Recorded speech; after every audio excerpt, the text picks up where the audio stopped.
इस वक्त हम मौजूद हैं डस्का मिशन कंपाउंड में, जहाँ पर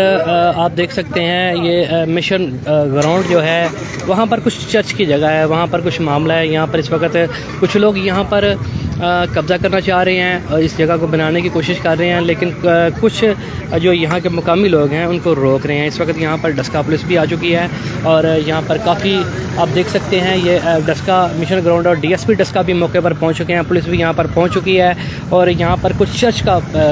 की जगह है और ये मिशन ग्राउंड डस्का यहाँ पर इस वक्त हम मौजूद हैं, जहाँ पर आप देख सकते हैं कि पुलिस की भारी नफरी भी यहाँ पर पहुँच चुकी है और बहुत ज़्यादा जो अफराद हैं यहाँ पर कुछ लोग कब्ज़ा करना चाहते थे और यहाँ के मुकामी जो लोग हैं वो जगह को रोक रहे हैं। कुछ वकला भी यहाँ पर मौजूद हैं और पुलिस की भारी नफरी भी यहाँ पर मौजूद है। डीएसपी डस्का भी जो है यहाँ पर मौके पर पहुँच चुके हैं। आप देख सकते हैं इस वक्त हम